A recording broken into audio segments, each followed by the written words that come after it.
Episode 11। Shiv को गौरी के कमरे में छोड़कर सुभद्रा जी दमयंती और डॉक्टर शेखर के साथ नीचे डाइनिंग हॉल में आकर डिनर करने लगी थी। राघवेंद्र मुंह बनाकर थोड़ा थोड़ा खाना चुग रहा था। अरे ये क्या कुंवरसा, इस तरह खा रहे हैं आप? रानू ने राघवेंद्र को रोटी के एक ही टुकड़े के कई छोटे छोटे टुकड़े करते हुए देखा तो खुद को वो रोक नहीं सकी राघवेंद्र को टॉन्ट मारने से। अब बिल्कुल नहीं रानू, हम तो बस खाने को आराम से चबा चबा कर खाने में यकीन रखते हैं, जिससे उसका स्वाद और भी बढ़ जाए। राघवेंद्र ने मक्कारी से रानू को देखते हुए रोटी के एक टुकड़े को अपने मुंह में डाला और धीरे धीरे चबाकर खाने लगा। राघवेंद्र की नियत समझकर एक पल को तो रानू थोड़ा घबरा गई थी और रानू की मनोदशा समझकर राघवेंद्र उसकी तरफ देखकर मक्कारी से मुस्कुराने लगा था। रानू, आप शिव को चाय दे आइए, यहाँ का खाना पीना कमला संभाल लेगी। सुभद्रा जी ने एक साइड आराम से फरमा रही कमला की तरफ देखते हुए कहा। जी दादी मासा। रानू किचन में चली गई शिव के लिए बिना चीनी की कड़क अदरक वाली चाय बनाने के लिए। गौरी अब भी दवा के असर से सो रही थी और शिव उसके पैरों की तरफ कुर्सी डाले हुए बैठा उसके चेहरे की मासूमियत में खोया हुआ एकटक उसे देख रहा था। कुछ भी तो नहीं बदला इन बीते 2 सालों में गौरी। न आपका जुबान से ज्यादा आंखों से बोलना और न ही हमारा आपकी इन बड़ी बड़ी आंखों में देखते ही खो जाना। पर शायद अब हम आपकी आंखों में डूबने का हक खो चुके हैं। काश कि हम बीते 2 साल अपनी जिंदगी से मिटा पाते तो सब कुछ पहले जैसा हो जाता और हम शायद आपके इतने करीब आकर भी इतने दूर नहीं रहते। कितना ढूंढा था आपको अपने यारों दोस्तों की उस महफिल में जिस महफिल में आप हमसे टकराई थी, पर पल भर में ही आप ना जाने कहां हवा हो गई थी। पूरा पैलेस खोज लिया था पर आप नजर नहीं आई थी। काश कि आप हमें तभी मिल जाती तो कम से कम आज हम अपने दिल में आपके लिए बेइंतहा इस प्यार को छिपाया ना फिरते। शिव गौरी के साथ हुई पिछली मुलाकात की याद में खोया हुआ था कि उसकी मनोदशा से अनजान रानू चाय की ट्रे लिए हुए बेधड़क कमरे में आ गई। रानू के इस तरह अचानक आने से शिव को ऐसा लगा कि शायद किसी ने उसके बरसों से बंद पड़े दिल की दौलत को बिना आवरण के देख लिया हो। वो अचकचाता सा अपनी जगह से उठकर बैठ गया। रानू को अपनी गलती समझ में आई थी और वो नजरें झुकाए बोली, माफी कुंवरसा, मुझे इस तरह से दीदी के कमरे में नहीं आना चाहिए था। इसकी कोई जरूरत नहीं है रानू, ये आपकी दीदी का कमरा है। आपको इस कमरे में आने के लिए किसी तरह की परमिशन की जरूरत नहीं है। हम ही थोड़े से बेतकल्लुफ होकर बैठ गए थे शायद। शिव ने हल्के से मुस्कुराकर कहा। शुक्रिया रानू। शिव ने मुस्कुराते हुए चाय का प्याला पकड़ लिया और एक सिप लेकर कहा, आप बहुत अच्छी चाय बनाती है, बिल्कुल अपनी दीदी की तरह। रानू समझ नहीं पाई थी कि शिव किस दीदी की बात कर रहा था, गौरी की या फिर जया की। रानू जितना क्लोज गौरी की थी उतनी ही फॉर्मल जया के साथ थी। गौरी हमेशा अपनी बहन, अपनी फ्रेंड की तरह ट्रीट करती थी, पर जया के ऊपर उसके रुतबे और खानदान का पानी चढ़ा हुआ था और वो उससे बिल्कुल वैसे ही बर्ताव करती थी जैसे कि उस हवेली में बाकी सब नौकरों के साथ होता था। रानू संकोचवश शिव से नहीं पूछ सकी थी कि वो आखिर किस दीदी की बात कर रहे थे और शिव अपनी ही धुन में मुस्कुराते हुए उस लम्हे को याद कर रहा था जब जिस लम्हे में उसे बिना चीनी की कड़क अदरक वाली चाय से प्यार हो गया था, उसकी लत लग गई थी। आपको पता है रानू, वैसे हमें ब्लैक कॉफी ही पसंद थी, पर जब से हमें बिना चीनी की चाय पिलाई गई, वो भी खूब सारी अदरक डालकर, तब से हमें ब्लैक कॉफी पीने का मन ही नहीं होता है। जब भी हम उदास होते हैं या फिर मन कुछ उचाट हो जाता है तो हम खुद अपने लिए बिना चीनी की कड़क अदरक की चाय बनाकर पी लेते हैं। शिव ने अपनी चाय की आखिरी घूंट बराक और खाली कप टेबल पर रख दिया। पर कुंवरसा, आप खुद क्यों चाय बनाते हैं? आपके यहाँ नौकर चाकरों की कमी है क्या? रानू हैरान थी कि इतना बड़ा बिजनेसमैन, इतना रसूख वाला लड़का अपने लिए एक कप चाय खुद बनाता है और वो भी बिना चीनी की। वो इसलिए क्योंकि जो एहसास हम महसूस करते हैं उस बिना चीनी की चाय को पीकर, जिन एहसासों को याद करते हुए हम चाय का वो एक कप अपने लिए तैयार करते हैं, वो एहसास हमारे सिवाय और कोई महसूस नहीं कर पाएगा। वो खुद भी नहीं, जिसने हमें इस बिना चीनी की चाय की लत लगाई थी। शिव के चेहरे पर अब भी एक स्माइल फैली हुई थी, जैसे वो अब भी उस लम्हे को जी रहा था, अपनी कुछ चुनिंदा खूबसूरत यादों में। रानो को इस समय शिव कोई बड़ा बिजनेसमैन या फिर कोई रुतबे वाला खानदान का धीर गंभीर लड़का नहीं लग रहा था। इस समय वो उसे सिर्फ और सिर्फ किसी के प्यार में और उस प्यार के पूरे होने के इंतजार में डूबा हुआ एक भोला सा प्रेमी लग रहा था। नीचे लिविंग रूम में बैठे हुए सभी लोग बात कर रहे थे, पर राघवेंद्र की नजरें बार बार सीढ़ियों से होते हुए ऊपर गौरी के कमरे की तरफ जाने वाले गलायरे की तरफ चली जा रही थी। वो लोग सब वहां से चलने की तैयारी ही कर रहे थे कि बिजली की तेज चमक के साथ एकाएक बारिश शुरू हो गई। हे महादेव, ये बारिश भी अभी शुरू होनी थी। दमयंती खिड़की से बाहर की तरफ देखकर परेशान हो रही थी। थोड़ी देर रुक जाइए दमयंती, शायद महादेव भी यही चाहते हैं कि आप अभी कुछ देर यहाँ और रुके।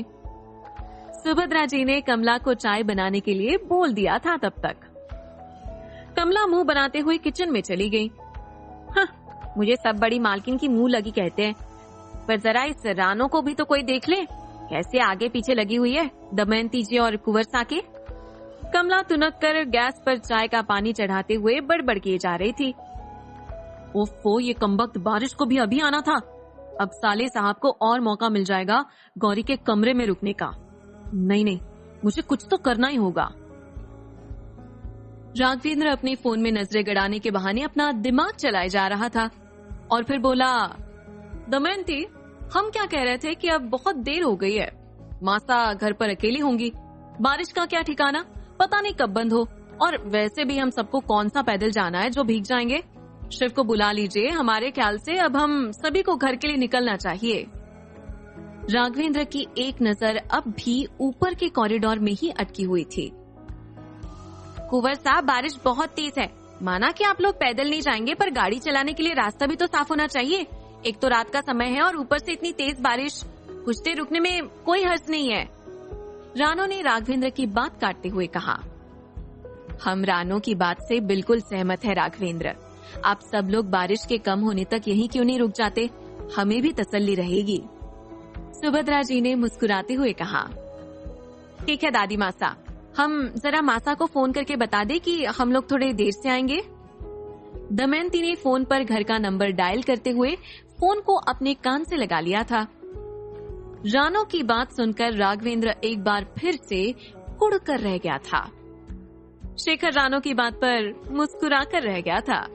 शक्ल से साधारण सी रंगत और कद काठी वाली रानो शेखर को पहली नजर में ही अपनी तरफ आकर्षित कर रही थी।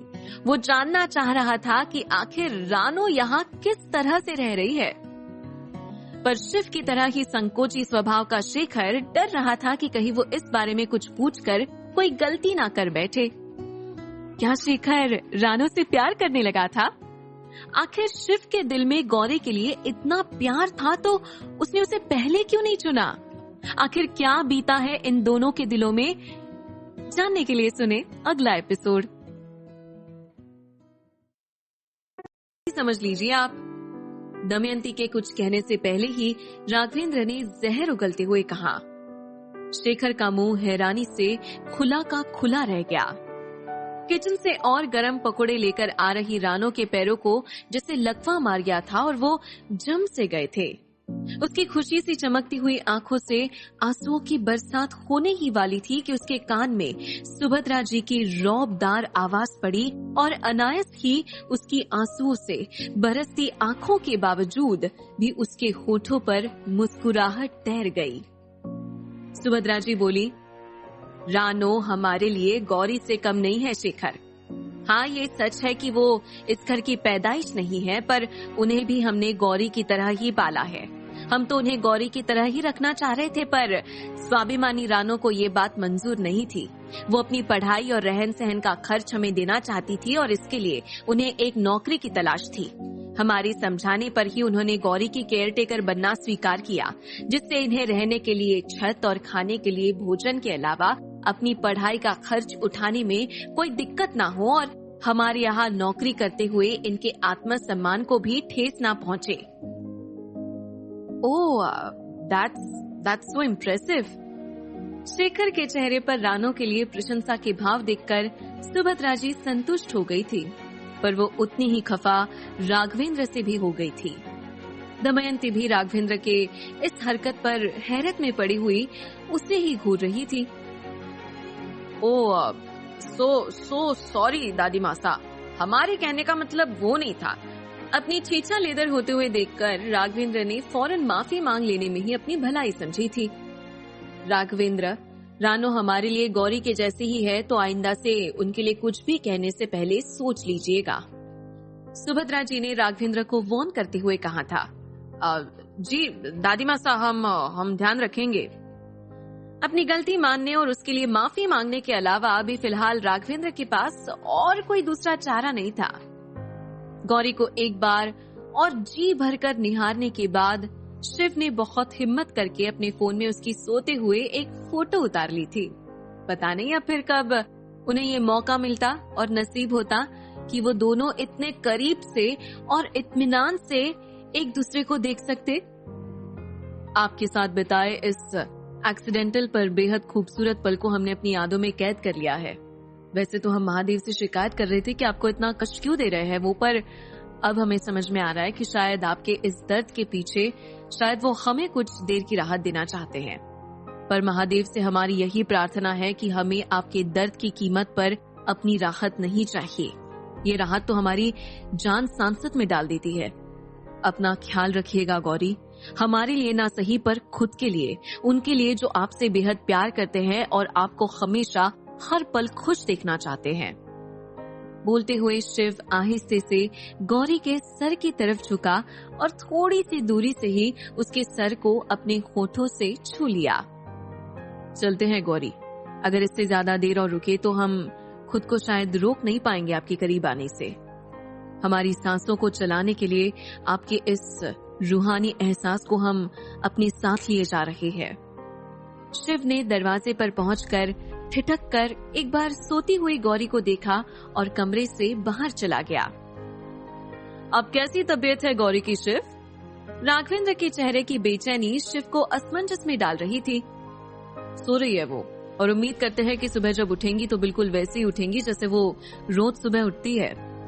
शिव ने अपने असमंजस को दरकिनार करते हुए कहा। ओ चलो फिर ठीक है। राघवेंद्र फिलहाल इससे ज्यादा और कुछ नहीं बोल पाया। अभी थोड़ी देर पहले ही वो सुभद्रा जी की नाराजगी का शिकार हो चुका था और अब वो दोबारा कुछ भी ऐसा नहीं बोलना चाहता था जिससे वो एक बार फिर से सबकी नजरों में आए। दादी मासा, इजाजत दीजिए। वैसे तो गौरी सुबह तक ठीक हो जाएंगी, पर फिर भी अगर किसी तरह की कोई दिक्कत हो तो आप बेझिझक शेखर को फोन करके घर बुला सकती है। ये गौरी को एग्जामिन कर लेंगे। सुभद्रा जी और बाकी सबकी उम्मीद के विपरीत जब शिव ने अपनी जगह शेखर का नाम लिया तो सब हैरान रह गए। शिव ने अपनी जगह शेखर को क्यों चुना नीलकमल आने के लिए? पर शिव के साथ साथ सुभद्रा जी भी जान गई थी कि शिव शायद गौरी के सामने अभी फिलहाल नहीं आना चाहते थे। थारा घना आभार कुंवरसा, हमारे एक फोन कॉल पर आप अपना सब काम छोड़कर यहाँ चले आए। सुभद्रा जी ने शिव के सामने अपने हाथ जोड़ लिए थे। दादी मासा, आप तो हमारी माँ की उम्र से भी बड़ी है। आप हमारे सामने ऐसे हाथ जोड़कर खड़ी है, ये बिल्कुल सही नहीं है। आपके हाथ हमारे सामने नहीं, हमारे सर पर रखे हुए अच्छे लगेंगे, हमें आशीर्वाद देते हुए। शिव ने मुस्कुराते हुए कहा तो सुभद्रा जी ने प्यार से शिव के गाल को छूते हुए कहा कि हमारा आशीर्वाद तो आपके साथ हमेशा ही रहेगा।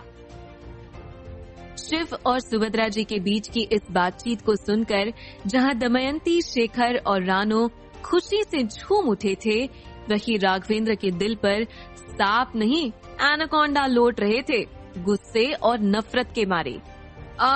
हमारे ख्याल से अब हमें निकलना चाहिए, बारिश भी धीमी हो चुकी है। राघवेंद्र अब वहाँ बैठे हुए उब रहा था। गौरी को वो देख तो नहीं सका था जिसके लिए वो अपनी मीटिंग पोस्टपोन करके आया था, और सुभद्रा जी और शिव के बीच सुलझती हुई मन की गांठों को देखकर वो और भी ज्यादा खींच रहा था।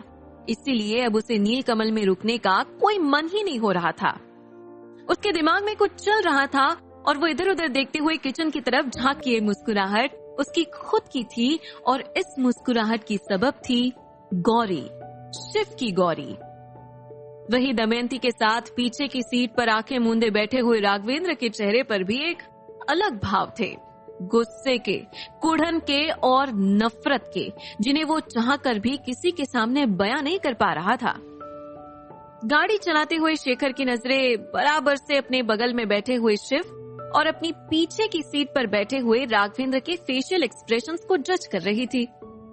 शिव के दिल के हाल से तो शेखर अनजान नहीं था, पर राघवेंद्र का दिल इतना अशांत क्यों है, ये बात डॉक्टर शेखर को उलझाने के साथ साथ खटक भी रही थी। क्या शेखर को राघवेंद्र के इरादे समझ में आ रहे थे? आखिर सुभद्रा जी को राघवेंद्र पसंद क्यों नहीं था? और शेखर रानो के बारे में क्यों पूछ रहा था? जानने के लिए सुनिए अगला एपिसोड। सिसोदिया निवास में शिव, जो अभी राघवेंद्र को जीजा सा और दमयंती के सुहाग के रूप में इतनी तवज्जो देता है, वही शिव राघवेंद्र को लात मारकर सिसोदिया निवास से बाहर निकाल देगा। ये लीजिए मालिक सा, गाड़ी की चाबी, और अब मुझे इजाजत दे कुंवर सा।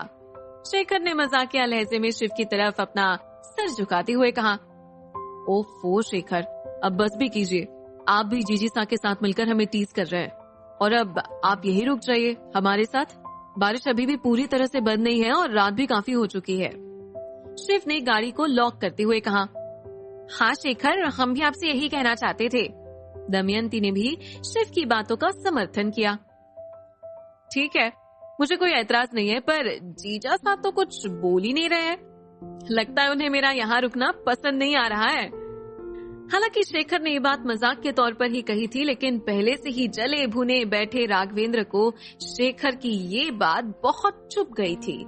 फिर भी उसने खुद को संयत करते हुए कहा कि कैसी बातें कर रहे हैं आप शेखर, आप तो हमारे साले साहब के खास दोस्त है, और अब तो दमयंती ने भी आपको रुकने के लिए बोल दिया है, तो फिर हम होम मिनिस्टर के खिलाफ जाने की गुस्ताखी कैसे कर सकते हैं? हमें अपना हुक्का पानी थोड़ी ना बंद करवाना है। जीजी सा के इमोशनल अत्याचारों के मारे जीजा सा बेचारे।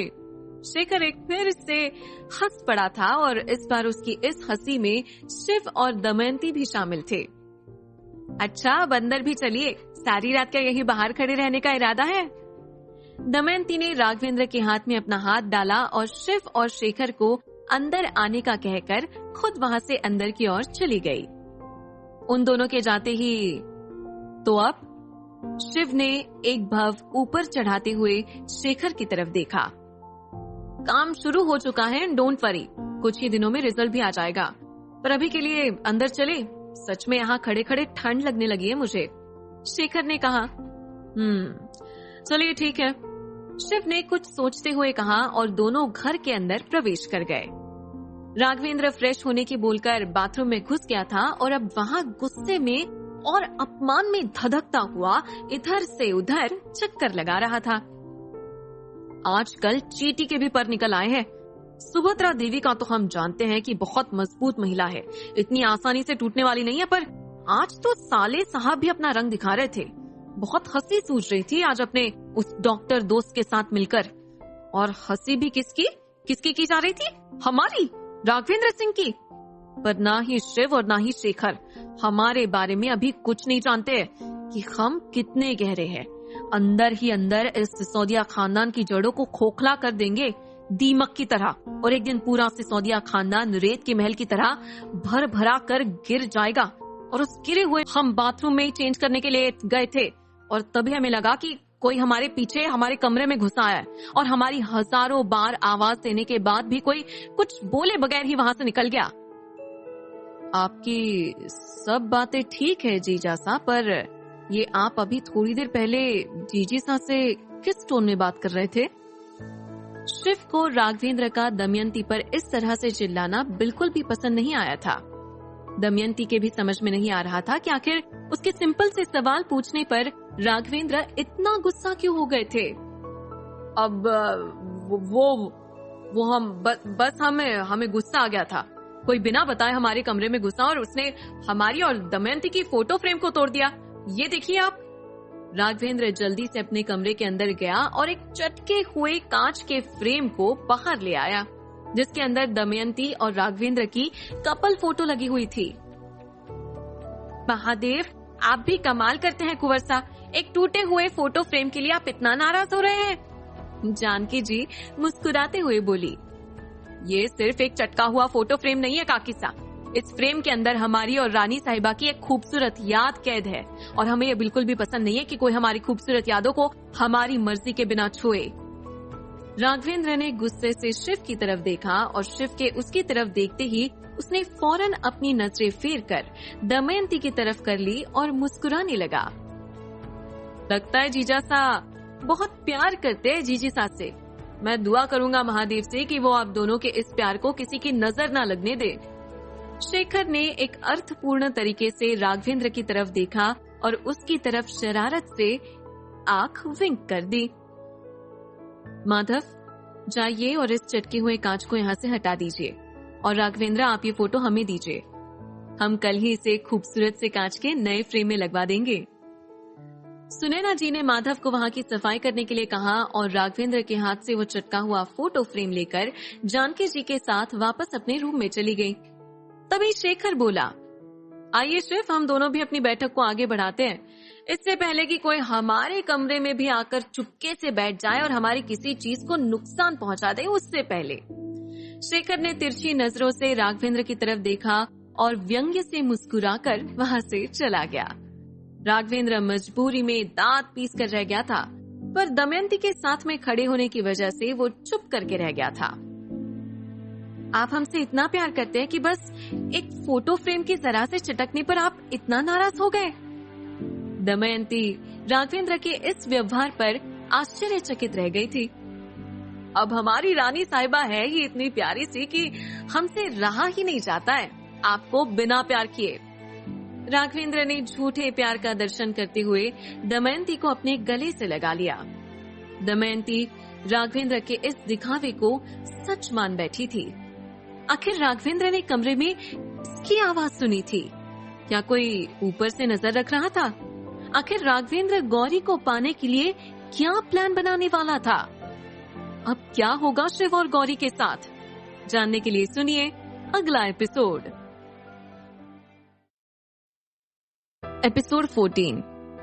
इधर नीलकमल में सुभद्रा जी ने रानो से कहा, रानो, आप आज गौरी के कमरे में ही रुक जाइए, पता नहीं उन्हें कब होश आ जाए और उन्हें किसी चीज की जरूरत पड़ जाए। सुभद्रा जी ने रानो को अपने पास से उठने का इशारा करते हुए कहा, जो वहाँ बैठी हुई उनके सर में तेल की मालिश कर रही थी काफी देर से। जी दादी मासा, रानो ने मुस्कुराते हुए कहा और वहाँ से जाने लगी। सुनिए रानो, हमें शेखर के बारे में आपसे कुछ बात करनी है। अगर आपको सही लगे तो क्या हम इस संबंध में आपसे बात कर सकते हैं? दादी ने जाती हुई रानो को टोक दिया था, लेकिन रानो को बहुत हैरानी हो रही थी कि आखिर दादी मासा को उससे क्या बात करनी थी, और वो भी शेखर के बारे में। फिर वो बोली, पर दादी मासा, मुझसे बेहतर तो आप जानती होंगी डॉक्टर शेखर को, तो फिर भला आप मुझसे उनके बारे में क्यों बात करना चाहती है? रानो ने उलझन भरे लहजे में कहा, हम जानते हैं रानो कि आज शेखर से आपकी पहली मुलाकात थी, और वो भी इतनी अफरा तफरी वाले माहौल में। पर इंसान की नियत और सीरत पर माहौल का असर नहीं पड़ता है। दादी मासा ने ये बात शेखर को ध्यान में रखकर कही थी, पर रानो के दिमाग में अचानक से राघवेंद्र की हरकत याद आ गई थी और वो मन में बोली, छी, कितना गंदा इंसान है ये राघवेंद्र। बताओ, इतने टेंशन भरे माहौल में भी उसके दिमाग की गंदगी जरा सी भी कम नहीं हो पाई थी, और कैसी ओछी और गिरी हुई हरकत कर रहा था। रानी के मुंह का स्वाद कसेला सा हो गया था। तभी वो एकाएक बोली, दादी मासा, मुझे भी आपसे कुछ बात करनी है। पता नहीं कैसे पर रानो के मुंह से ये बात निकल ही आई। आपको भी? हमें लगा कि सिर्फ हमें ही आपसे बात करनी थी। सुभद्रा जी को लगा कि शायद रानो को उनसे शेखर के बारे में कुछ बात करनी थी, पर इससे पहले कि रानो या फिर सुभद्रा जी आपस में कुछ बात शुरू कर पाती, रानो को खिड़की पर टंगे हुए पर्दे के पीछे किसी का साया खड़ा हुआ दिखाई दिया और रानो इशारे से सुभद्रा जी को चुप रहने का बोलकर दबे पांव खिड़की के पास गई और सर्र से खिड़की पर पर्दा हटा दिया। सामने कमला को खड़ा देख सुभद्रा बोली, कमला तू यहाँ? सुभद्रा जी बुरी तरह से चौंक गई थी, पर पता नहीं क्यों रानो को इतना ताज्जुब नहीं हुआ था कि कमला वहां खड़ी थी। कमला जबरदस्ती ही खीसे निपोरते हुए कमरे में आई और सुभद्रा जी के पैरों को दबाते हुए बोलने लगी, वो बड़ी मालकिन, मैं तो आपसे सुबह नाश्ते में क्या बनेगा वो पूछ के लाने इधर आ रही थी। कमला के चेहरे की हड़बड़ी उसकी कही गई बात का साथ नहीं दे रही थी। वो कब से नाश्ता बनाने लगी है सुबह सुबह उठकर, ये काम तो रानो करती है। सुभद्रा जी ने भारी हैरानी से अपनी आंखें छोटी करके कमला की तरफ देखते हुए कहा। तो कमला बोली, वो क्या है ना कि बड़ी मालकिन, गौरी बिटिया की चोट लगी है तो मुझे लगा कि रानो शायद गौरी के साथ बिजी रहेगी, तो सुबह का नाश्ता मैं ही बना दूंगी। कमला ने बात संभालते हुए कहा, चलो ठीक है, बना लेना जो भी हेल्दी बना सको और कम स्पाइसी हो। बाकी गौरी के लिए जूस और कुछ हल्का ही बनेगा, और वो रानो बना देगी। जब वो उठेगी तो तुझे ज्यादा सोचने की जरूरत नहीं है। और ये मेरे पैर छोड़, अब रानो पहले ही दबा चुकी है।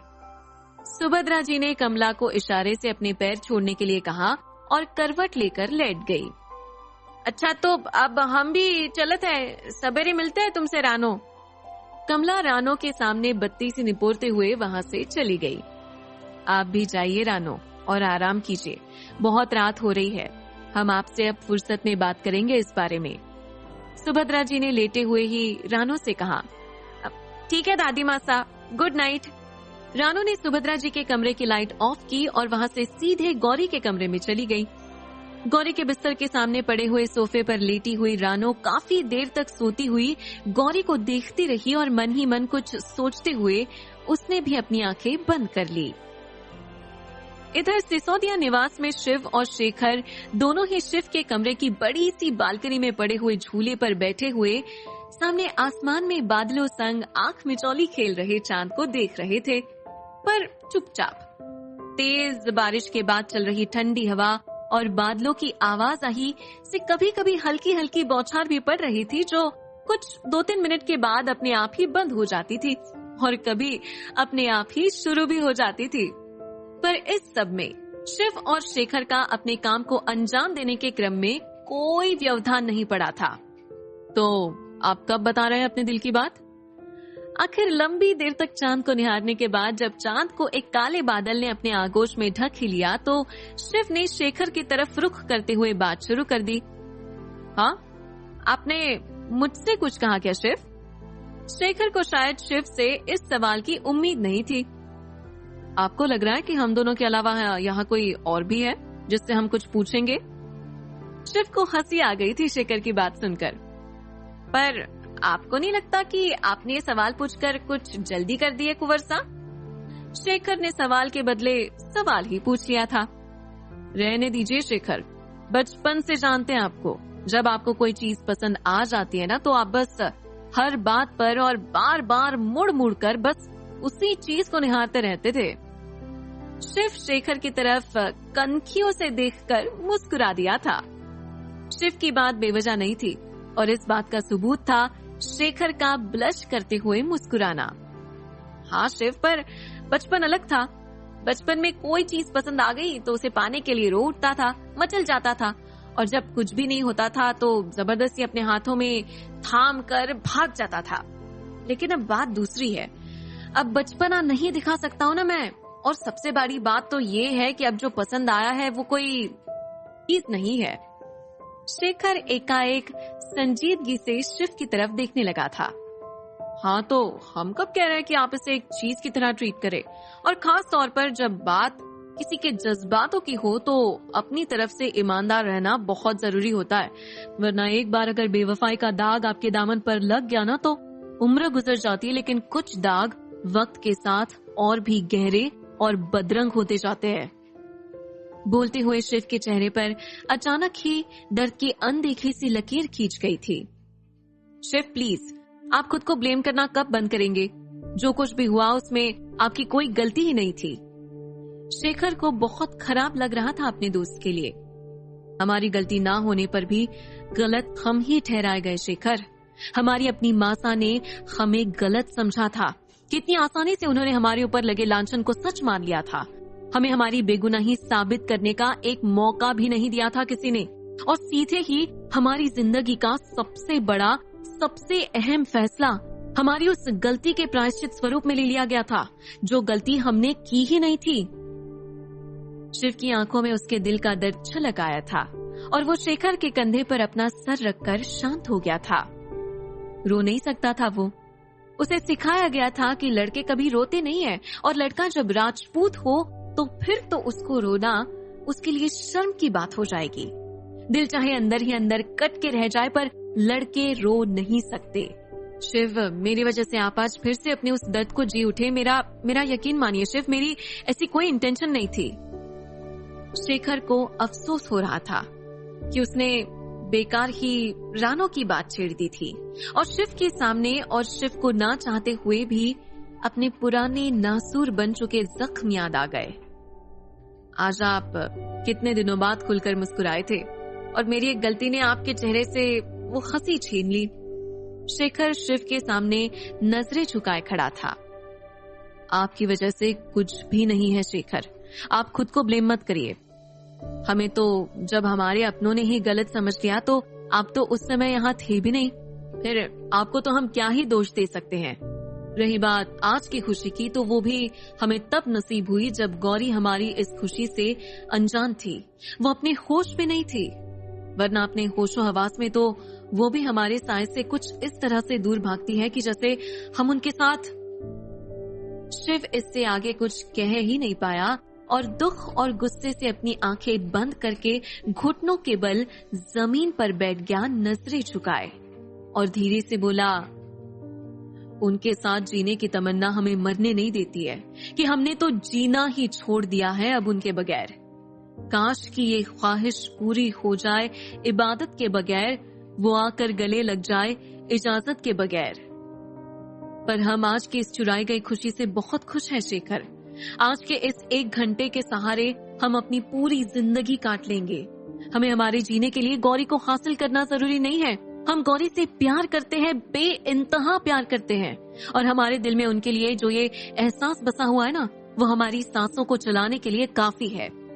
बेशक वो हमें कभी मन से ना अपना सके, वो हमारे साथ इस रिश्ते को सिर्फ परिवार वालों और समाज के लिए निभाए, पर हमारे लिए तो सिर्फ इतना ही काफी होगा कि हम उन्हें अपने नाम में शामिल कर सकेंगे। वो शिव गौरी सिसोदिया हो जाएंगी। शिव ने अपनी आंखों में छलक आए अपने दर्द को अपने हाथों में समेट लिया था। मुझे पूरा भरोसा है शिव, भाभी साहब के सच्चे प्यार की कशिश से खुद को ज्यादा दिनों तक दूर नहीं रख पाएगी। शेखर शिव के साथ जमीन पर ही बैठ गया। हमें कोई फर्क नहीं पड़ता है शेखर, हम खुश है कि वो हमारी जिंदगी में शामिल होने जा रही है। हम खुश है कि कम से कम इसी बहाने वो हमारी नजरों के सामने तो रहेंगी। गुलाब चाहे आपके हाथ में हो या फिर आपके आसपास हो, उसकी महक तो आपकी सांसों को महका ही जाएगी ना। बस गौरी हमारे लिए वही गुलाब का फूल है जिनके हमारे आसपास होने भर से ही हमारी जिंदगी खुशबू ही खुशबू हो जाती है। इसके बाद हमें महादेव से अपने लिए और कुछ नहीं चाहिए शेखर। शिव ने अपने दोनों हाथों को जोड़ते हुए ऊपर आसमान में देखते हुए कहा, जरूर शिव, जब आप महादेव से इतने सच्चे मन से अपने लिए गौरी की मांग कर रहे हैं तो फिर महादेव को भी शिव के लिए गौरी को तो देना ही पड़ेगा ना। शेखर ने शिव के कंधे पर हाथ रखकर उसे थपथपाते हुए कहा। शिव फीकी मुस्कुराहट के साथ अंदर कमरे में चला गया, और वही शेखर आज चाहकर भी वो बात नहीं कर पाया था शिव से, जिसे करने के लिए आज वो यहाँ खास तौर पर रुका हुआ था। आखिर शेखर कौन सी बात शिव को बताना चाहता था?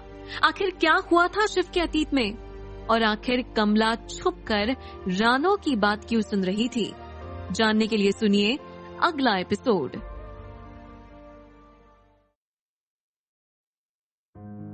एपिसोड 15। शिव उदासी में डूबा हुआ अपने कमरे में चला आया, और शेखर फिलहाल बालकनी में पड़े झूले पर ही बैठा हुआ सोचता रहा कि उसे सबसे पहली प्राथमिकता पर कौन कौन से काम को रखना है। और कुछ देर की माथापच्ची के बाद शेखर को समझ आ ही गया था कि अब उसे क्या करना है। कमरे में आकर शेखर ने देखा तो शिव सो चुका था, अपने हाथों में फोन लिए हुए। शेखर हल्के से मुस्कुराया और मन ही मन बोला, शुक्र है महादेव का कि आप सो गए शिव, वरना जिस तरह से आपका दिल उदास हो गया था मुझे तो डर ही लग गया था कि पता नहीं आज आप कब सोएंगे, सो भी पाएंगे या नहीं।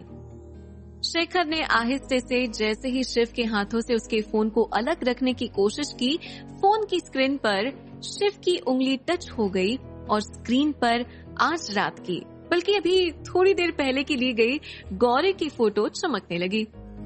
गौरी की फोटो शिव के फोन में देखकर उसके चेहरे पर मुस्कुराहट आ गई। ओ, तो अब समझ में आया मुझे आपकी सुकून भरी नींद का राज। वादा करता हूँ मैं आपसे शिव कि जल्द ही आपके दिल के सुकून को आपकी जिंदगी में शामिल करवा दूंगा। शेखर ने शिव के रूम की लाइट ऑफ की और वहां से दबे पांव बाहर निकल गया। अगली सुबह नीलकमल में सुभद्रा जी की आवाज गूंजी, गौरी उठ गई है क्या?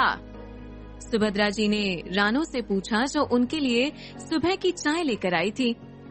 हाँ दादी मासा, दीदी पहले से बेहतर फील कर रही है और बस अभी शॉवर लेकर आपसे मिलने आती होंगी।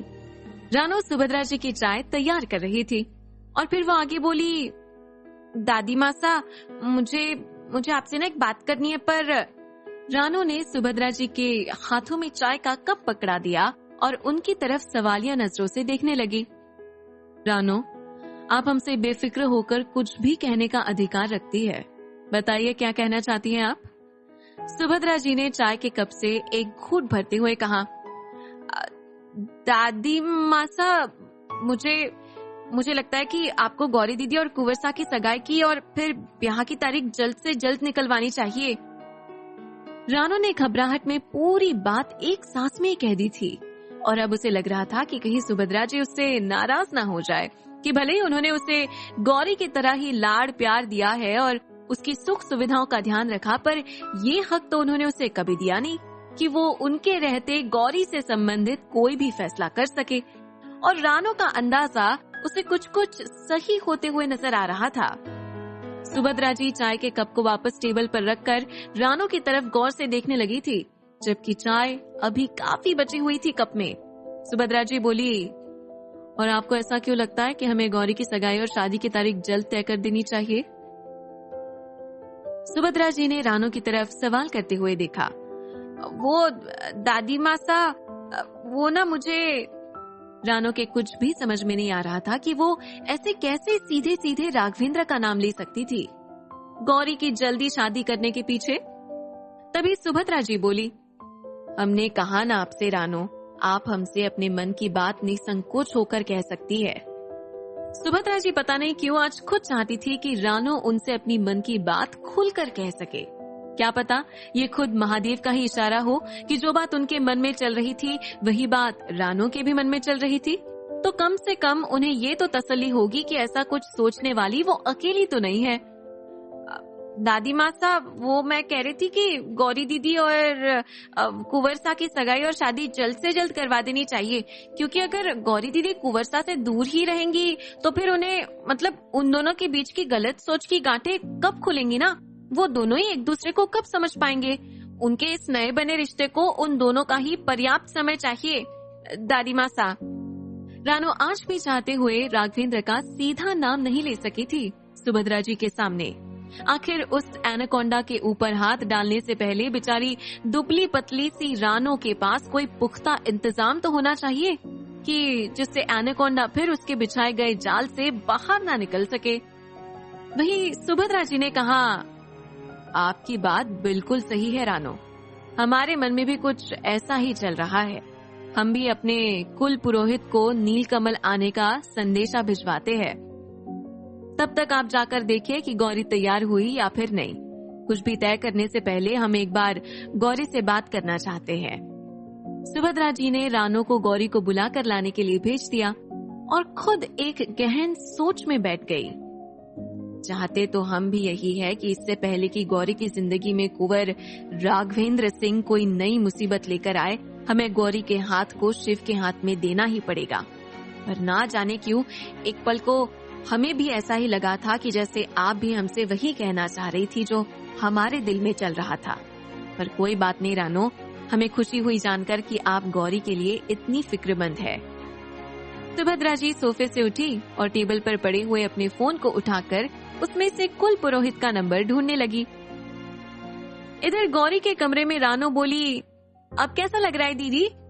गौरी को आईने के सामने बैठे हुए अपने गीले उलझे बालों को सुलझाने की कोशिश करते हुए देख रानो ने मुस्कुराते हुए पूछा। माथे पर पट्टी बंधी थी और हाथ में भी खरोच दिख रही थी, इसीलिए गौरी को बाल बनाने में दिक्कत हो रही थी। लाइए मैं कर देती हूँ, आप बस बैठी रहे। रानो ने गौरी के हाथों से कंघी ली और धीरे धीरे उसके बालों को सुलझाना शुरू कर दिया। ये पट्टी, ये बैंडेज, हम कल डॉक्टर के पास गए थे क्या? गौरी को बीती रात की बात अपनी बेहोशी के चलते बिल्कुल भी याद नहीं आ रही थी। कल की रात की कुछ मीठी बातें याद आते ही रानो के चेहरे पर भी चमक आ गई थी।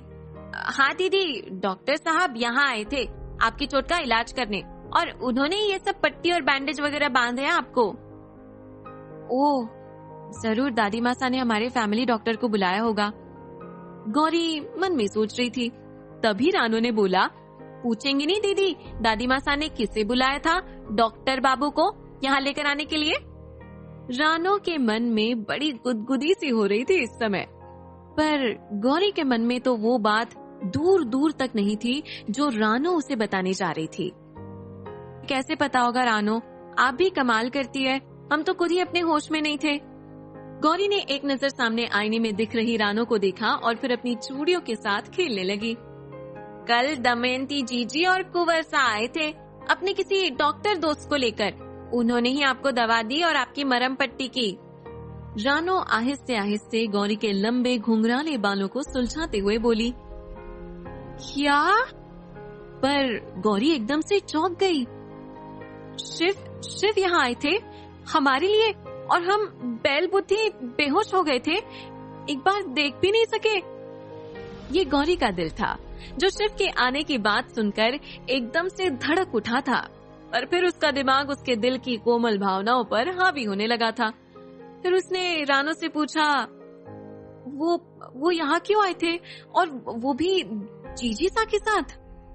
गौरी की उलझन को समझकर रानो मुस्कुराते हुए बोली, दीदी आपके सर से बहते हुए खून को देखकर और फिर आपकी बेहोशी को देखकर दादी माँ साहब बहुत घबरा गई थी। वो हमारे फैमिली डॉक्टर को फोन करने ही जा रही थी कि अचानक से कुंवरसा की मासा का फोन आ गया, और उन्होंने जिद करके जब दादी माँ से उनकी घबराहट का कारण पूछा तो दादी माँ ने आपके बेहोशी और खून निकलने की खबर बता दी थी। गौरी सामने आईने में अपलक रानो को ही देखते हुए उसकी कही बातों को सुन रही थी। रानो आगे बोली, और आपको पता है दीदी, आधे घंटे के अंदर कुंवरसा अपने डॉक्टर दोस्त को लेकर यहाँ आ गए। इतनी देर में तो वो हमारे यहाँ के डॉक्टर तो बस अपने बैग को अरेंज कर पाते। कितनी परेशान लग रहे थे कुंवरसा आपके बारे में सुनकर। उनका कितना मन था कि वो आपको देख सके, पर जब तक दादी माँ सा ने उन्हें खुद अंदर आने के लिए नहीं कहा, वो आपके कमरे के अंदर नहीं गए थे, बाहर ही बेचैनी से इधर उधर चक्कर लगाते रहे थे। बोलते हुए रानो हल्के हाथों से उसके घने लंबे घुंघराले बालों की चोटी बना रही थी। ओह, तो आप हमारे कमरे में भी आए थे शिव, हमारी आंखों के सामने आप खड़े भी रहे होंगे और हम पागल बस आंखें बंद किए हुए सोते ही रहे। गौरी का दिल एक बार फिर से शिव के अपने कमरे में उपस्थित के एहसास से ही महकने लगा था, पर तभी दिमाग ने उसके दिल की इस दलील को मानने से मना कर दिया और बोला, शिव आप हमारे कमरे में आए भी तो दादी माँ सा के कहने पर, और आप यहाँ नीलकमल में भी अपनी जीजी सा या फिर मासा के कहने पर ही आए होंगे। क्यों आप यहाँ आने के लिए उत्सुक रहेंगे ना? हम गौरी है, जया जीजी नहीं। ये लीजिए दीदी, आपकी चोटी तो बन गई, बस एक कमी रह गई। रानो ने उसकी लंबी सी चोटी को उसके कंधे से डालते हुए आगे की ओर कर दी और ड्रेसिंग टेबल के साइड में रखे हुए ताजे गुलाब के फूलों से एक गुलाब का फूल उठाया और उसके बालों में लगाने लगी।